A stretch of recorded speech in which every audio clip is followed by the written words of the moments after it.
大家好，我係 Raymond。好啦，去到下半年呢一個時間，咁呢一代嘅直板旗艦手機嘅年度大比拼，我哋啱啱就做咗啦。咁相信去到下半年呢，我哋陸續就會見到呢一代嘅大尺寸摺疊手機陸續登場嘅。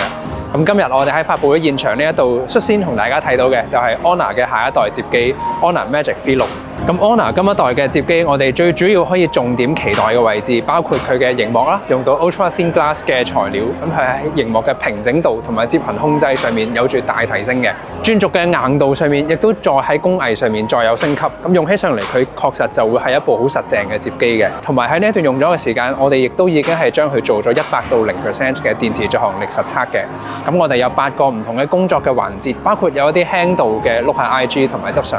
同埋亦都有播 YouTube 片，去到重度嘅效能遊戲嘅測試，同埋拍 4K 片嘅測試啦。咁今次呢個初步體驗其實都係一個終極嘅完整評測嘅，咁就希望俾到大家睇到 Honor Magic V6 嘅一個全方面嘅表現㗎啦。咁事不宜遲，首先係外觀設計。咁今次我哋都直接總結出今一代同上一次 V5 嘅最大唔同地方，同埋有啲咩一樣嘅位置。咁首先會喺機身嘅體積嘅，咁今次摺埋一齊嘅時間嘅厚度，喺白色嘅版本係8.75mm，稍微再薄啦。而今次嘅紅色、黑色同埋金色嘅版本都會係9mm，而打開嘅時間佢亦都係喺白色嘅版本做到4.0mm 嘅，而手上面嘅紅色版本同埋金色、黑色嘅版本就係4.1mm。重量方面，白色嘅版本係219g，而其餘嘅顏色就224g嘅。咁一方面啦，佢喺厚度嘅數字上面就冇再突破到去更加之纖薄，因為去到4mm 呢個水平咧，咁相信已經係勉強放得落一個 USB-C 嘅插口。咁同埋喺摺疊一齊嘅時間，佢嘅厚度已經基本上達到一部正常嘅直板手機嘅厚度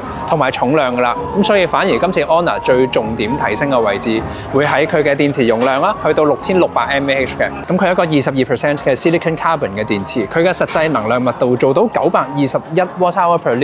佢係行業而家嘅絕對最高嘅水平嘅。有80W 嘅快速有線插電，66W 嘅快速無線插電嘅。咁到底今年嘅摺疊手機係唔係喺電量上面終於係可以完整咁挑戰到傳統嘅直板手機呢？我哋喺影片嘅下半部分就會做一個完整嘅實測嘅。而儲存容量方面，佢有2個版本，16+512同埋16+1TB 嘅。咁而喺香港嘅首購優惠上面，16+512版本都可以免費升級到1TB，或者有其他嘅 offer 嘅。呢個我哋最後嘅時候會補充。好啦 ，IP68、IP69 防塵防水，機側嘅電源鍵同指紋掃描器2合1嘅按鍵，雙喇叭嘅配置，同埋雙卡雙待加 eSIM 嘅，而佢係可以做到雙實體 SIM 卡，或者一張實體加一張 eSIM， 或者雙 eSIM 嘅。最大重點啦，今次嘅外螢幕同埋內螢幕會喺工藝同埋防反光上面做咗比較大嘅提升。佢黑色嘅位置係好純正、好實色嘅。而我哋而家係喺一個發佈會現場，可以睇到有比較多嘅唔同嘅光源、光線嘅反射。印象中係摺疊手機上面，咁應該係我哋第一次見到喺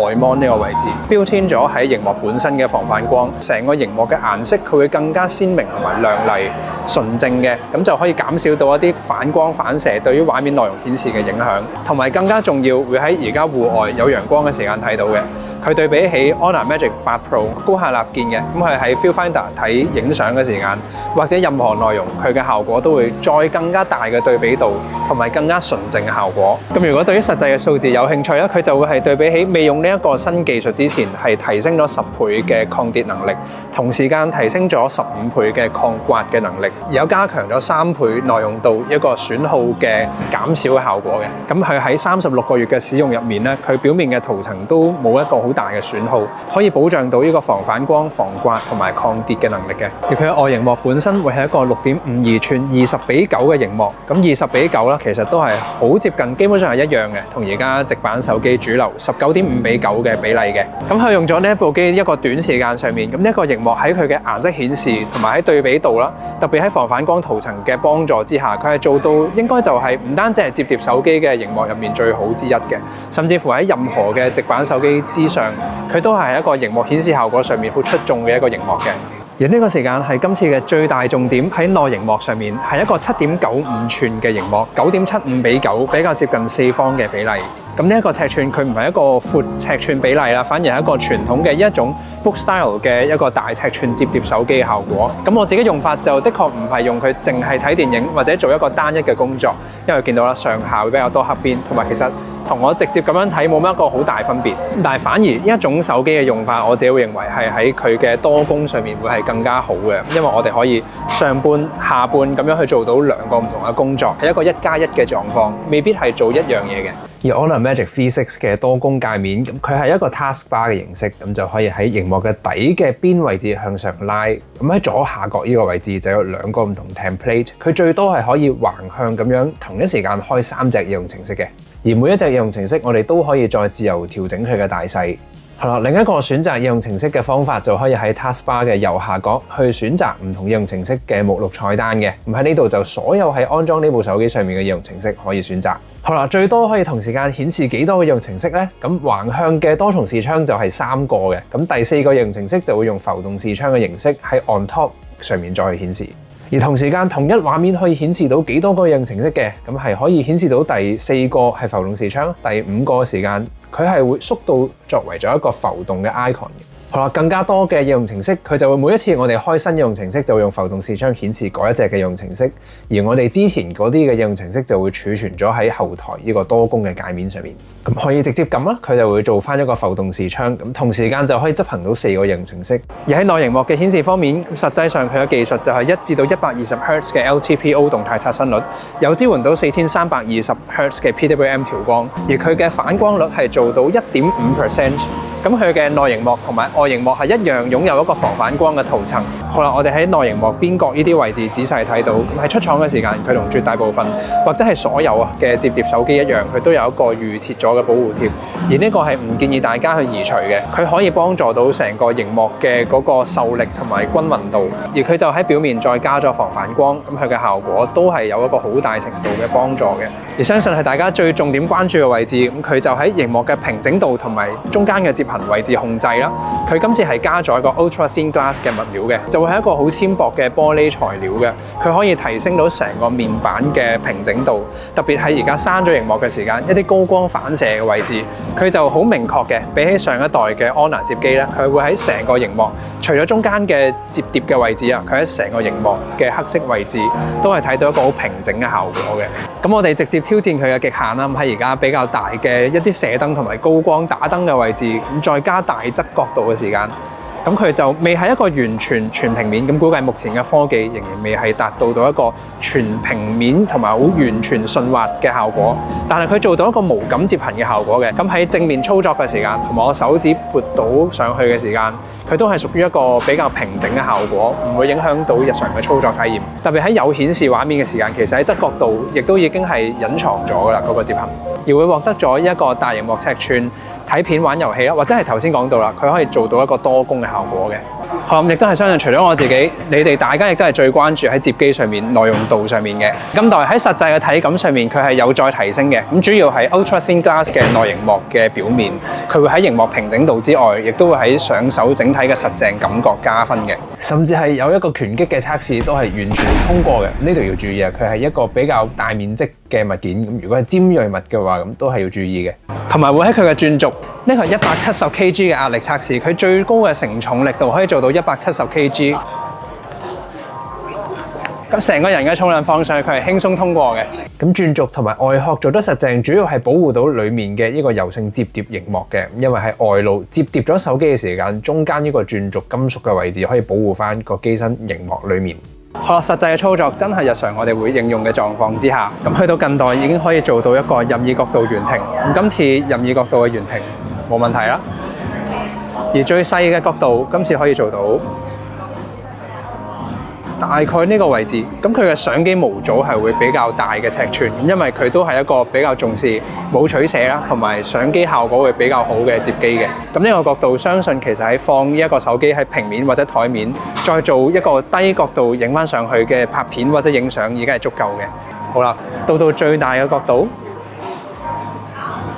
大概一個位置嘅。咁估計今一代 Honor 喺設計佢哋轉軸嘅時間，最大嘅思路未必係提供一個最大幅度嘅由最細去到最大角度嘅，反而我係體驗到喺轉任何角度嘅時間，佢做到完全冇虛位嘅。做到而家市場上最頂級嗰種嘅實淨程度，就算再用力去喐佢嘅時間，佢都會 stay 到喺嗰個位置，冇出現到一個零件移動嗰個效果嘅。同埋亦都相信佢哋設計時間有衡量過打開同埋摺疊嘅時間，佢哋認為適當嘅阻力嘅，咁係一個 intention 嘅設計嘅。因為今一代除咗喺轉軸嘅設計，佢會喺金屬中框做咗比較平面化嘅效果，咁實際打開嘅時間係輕鬆嘅。好，咁跟住落嚟，我哋就會翻到去測試100到0% 嘅電池測試，同時間會試埋佢一啲 AI 嘅圖片編輯功能、系統操作界面同埋相機實拍效果，我哋都會陸續一個部分測試嘅。咁今次嘅測試本身就唔係單純為咗 Honor Magic V6 去設計㗎，因為我哋已經密切咁準備緊嚟緊嘅年度嘅100到0% 嘅所有旗艦手機嘅大對決嘅。但因為測試嘅結果都幾超出預期嘅，所以都決定係可以同大家喺呢度分享嘅。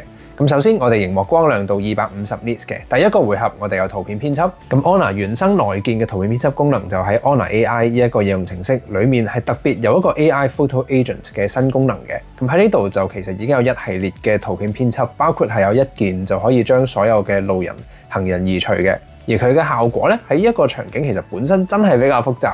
有比較大量嘅行人啦，同時間行人係 overlap 咗比較多細節嘅建築物嘅。咁佢係可以生成翻一個合理嘅建築物嘅細節，而移除晒所有嘅行人。咁喺呢度人嘅倒影我係冇移除到，但係相信如果我再圈出佢係可以成功移除到嘅。但係 anyway 我哋係可以有其他嘅功能。AI Outpainting 就係一個圖片擴圖嘅效果。咁今次嘅界面係有改變嘅，咁就唔係我哋自己手動控制去 expand 去幾多個 percent， 反而係 AI 自動會適應性咁睇到而家嘅畫面，認為佢嘅構圖點樣為之靚，係會幫我哋自動生成嘅。好啦 ，AI Color Enhancement 係一個適應性 AI 會幫我哋睇到而家嘅畫面，將佢嘅顏色係自動咁提升，變到更加吸引討好嘅。而佢同時間會生成咗幾張，有4個選擇。好啦，我哋可以嘗試揀呢一個，咁係比較明亮少少嘅效果。而再喺後面有 background blur 嘅效果，咁呢個就將一張普通嘅相，我嘅人像勾起出嚟，然之後背景進行一個模糊化，變成一個普通嘅相片，變成咗人像模式咁嘅效果。好啦，呢度就由原圖到圖片擴圖，然之後再顏色嘅 AI Color Enhancement， 最後再有背景模糊化嘅效果。所有每一個 step 嘅相，我哋都可以選擇性咁去儲存嘅。咁而呢度就係原圖同埋最終成品嘅效果啦。好啦 ，Honor Magic V6 嘅圖片編輯功能，另外一個觸發嘅位置就喺圖片庫裡面揀咗嗰張相，然之後直接係用一個圖片編輯。喺呢度就另外一個界面都係一個重新 redesign 咗嘅界面，咁反而有另外一個新嘅功能就可以喺呢度進行一個 AI style 嘅，咁有預設幾個唔同嘅畫風，去將我哋嘅張原圖變成唔同嘅 AI 畫風，例如呢一度將佢動漫化咗，咁佢都保留到比較多嘅細節，咁因為成張相嘅構圖同埋鐵閘呢啲細節都保留咗，人嘅頭髮嘅顏色同埋衫上面都好接近嘅，但係就動漫化咗咯。係啦 ，Google Gemini 亦都係國際版或者香港嘅版本係完全有預載啦，同埋係有支援嘅。咁亦都係再加上 Honor 自己嗰套嘅 Honor 嘅 Magic Portal。咁呢度我就揀咗2張相，直接拉到右邊呢個位置，佢係自動適應性咁已經估到我哋想用 Gemini， 而再入上去之後可以直接用語音就係進行圖片編輯嘅。咁例如呢度我就揀咗呢一張相做原圖啦，咁就用 AI 幫我勾畫咗人去出嚟，然之後再貼上喺呢一張相我嚟做背景嘅。咁2張相都係我自己影嘅，但係喺唔同嘅地方同埋唔同嘅時間啦，咁再結合一齊嘅時間，哇！佢係好完整，同埋佢嘅人像嘅細節都係有好高嘅保留度。咁但係唯一 Gemini 而家係免費版本咧，佢係輸出到一張大概100萬像素嘅相。咁呢個時間 Honor 自己嘅圖片編輯 AI 裡面有一個 AI Upscaling 嘅功能，就可以將佢進行一個升頻嘅解像度，直接跳升到大概400萬像素。當然佢就唔係一張400萬像素影出嚟嘅相咁好啦，但係佢係會有咗一個好顯著嘅提升。呢度就有原圖，2張都係原圖，但係唔同嘅構圖同埋唔同嘅位置再結合一齊，佢連個 lighting 都會再幫我哋變咗匹配翻嘅。OK， 經過1個小時之後嘅圖片編輯，而家係剩翻97% 嘅電池，比較輕量嘅操作同埋100% 開始用咧，其實係耗電，普遍手機都會慢少少嘅。咁而家就用咗3%，按比例計算可以用到33.33個鐘嘅，33個鐘20分鐘嘅水準。第2回合嘅測試，我哋會用 Antutu Benchmark 做效能壓力測試，連續做4次嘅，因為1次大約係15分鐘啦，我哋就會 sharp cut 喺1個鐘嘅時間就會停。同一時間我哋可以睇到效能發揮同埋散熱管理上面嘅表現。好啦，喺呢度留意到 Honor Magic V6 喺效能發揮同埋散熱嘅管理上面係做咗一個比較保守嘅溫度管理嘅。佢係喺機身上面幾乎感覺唔到有發熱，因為而家已經去到接近1個鐘嘅時間。咁我哋係保持到機身溫度36.8嘅，基本上就係完全冇任何嘅發熱。其實同皮膚本身手表面嘅溫度係好接近。但喺我哋過往嘅測試咧，喺效能發揮、散熱同埋喺電池續航力呢3方面，從來都係一個平衡同埋取捨嘅。喺呢個測試，我哋可以睇到 Magic V6 嘅調校係比較重視散熱啦，同埋比較重視更加長嘅續航力，都係 Snapdragon 8 Elite Gen 5一代啦。但係我哋亦都同時間有進行遊戲測試，係 3D Mark Wildlife Unlimited。佢嘅實際遊戲表現喺 3D 繪圖能力上面係達到而家頂級旗艦手機嘅水準嘅。而喺有 Ray Tracing 嘅遊戲繪圖能力測試 Solar Bay Unlimited， 佢亦都係達到而家當代頂級旗艦手機嘅水準。咁所以呢個測試基本上可以總結出 Magic V6 唔係一部電競手機嘅，但係佢係一部可以玩到遊戲嘅手機，亦都絕對係一個頂級效能嘅手機。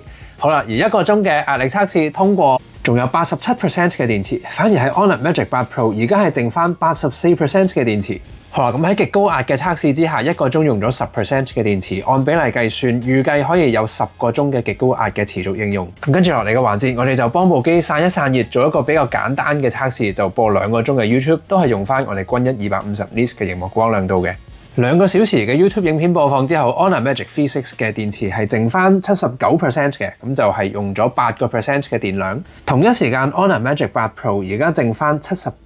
嘅電池。咁呢個時間估計大家有機會好奇，因為我哋一直用緊外螢幕去測試。咁喺播片嘅時間，我哋亦都特別有做一個內螢幕嘅測試，都係調校到250 nits 嘅螢幕光亮度，播2個鐘嘅 YouTube 影片，獲得一個比較均衡嘅測試。好啦，外螢幕2個小時嘅播片係用咗8% 嘅電池，而其實打開用內螢幕、大螢幕都係用咗10% 嘅，分別唔算好大嘅。而按比例計算，分別喺用外螢幕就用到25小時嘅播片續航力，而喺用內螢幕就用到20個鐘嘅。跟住落嚟嘅環節，或者唔係一個環節，就係將佢閒置。咁今次我哋就放咗喺呢一度9個小時，就係一個閒置嘅操作啦。咁因為呢一條片嘅內容咧，本身係製作俾下一個嘅年度對決嘅測試嘅，咁所以我哋暫時保持一個神秘感嘅。好啦，經過9個小時嘅閒置，由79%而家係仲有74%，亦即係9個鐘嘅閒置係用咗5% 嘅電池，係屬於一個低嘅水平。跟住落嚟嘅測試，我哋會做 4K 影片嘅錄影1個小時嘅測試。咁而因為確保每一部手機嘅畫面都真係影緊有一啲嘢，同埋會係着咗個 mon， 所以我哋會安排用一支筆去墊高咗手機少少嘅。咁而而家已經去到接近1個鐘嘅 4K 影片錄影嘅，咁我哋亦都可以做一個溫度嘅測試量度。Honor Magic V6 嘅機背喺摺疊咗嘅時間錄影嘅狀況，經過1個鐘係大約43.3度。都係 under 44度嘅，即係基本上唔感覺到部機會發熱。呢個水平其實放喺任何手機都係屬於一個高水準嘅表現。但係當然啦，講到相機，相信係佢實際成像效果係大家最關注嘅。咁喺呢度 Honor Magic V6 有3鏡頭配置，包括5000萬像素嘅主鏡頭，有5000萬像素嘅超廣角鏡，同埋6400萬像素嘅遠焦鏡，3倍光學變焦，而係有1/2寸嘅 sensor， 佢會係一個摺疊手機上面屬於最大尺寸嘅等級。而有支援到 CIPA 6.5級嘅光學防手震。咁喺目前我哋都可以獲得結論嘅，咁佢嘅 HDR 亦都係有一個積極嘅效果，可以喺複雜光源或者係夜景而有大對比嘅場景，都可以做到一個主體清晰啦，同埋高光位置冇爆光嘅。人像模式嘅邊緣運算，亦都包括人像企得距離手機比較遠，同埋佔畫面比例算係細啦，而背景係比較多一啲樹枝同埋葉嘅位置都係準確。而遠焦能力方面，亦都有 AI Zoom 嘅功能，亦都係最盡做到100倍嘅數碼變焦。而呢度我哋有一組超廣角主鏡頭3倍啦，再到10倍變焦，10倍嘅時間其實一個好高嘅可用度，仍然有比較豐富嘅細節同埋銳利嘅。而20倍其實亦都係一個可用嘅相片，而我哋會稍微見到有啲數碼化或者資訊損失，但係仍然係銳利清晰嘅。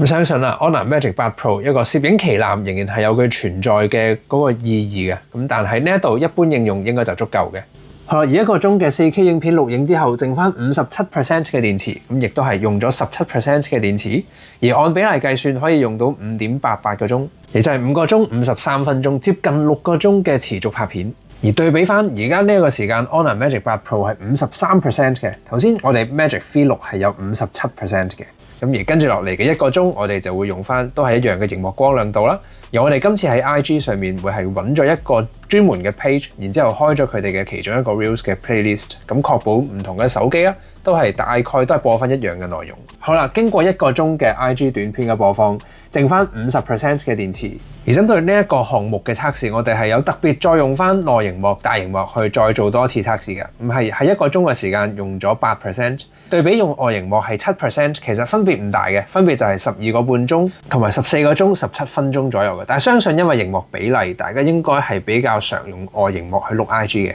好啦，而跟住落嚟嘅1個鐘，我哋會用翻手機內建嘅錄音應用程式去進行一個錄音，同時間去進行一個 AI 嘅傳譯，將而家講緊嘅內容啦，直接係變成一個文本。而喺呢度係要提 Honor 另外一個自家嘅 AI 功能 AI Memo 嘅。咁今次係新增咗一個模式，可以喺主界面直接有一個 shortcut 開到 AI Memo。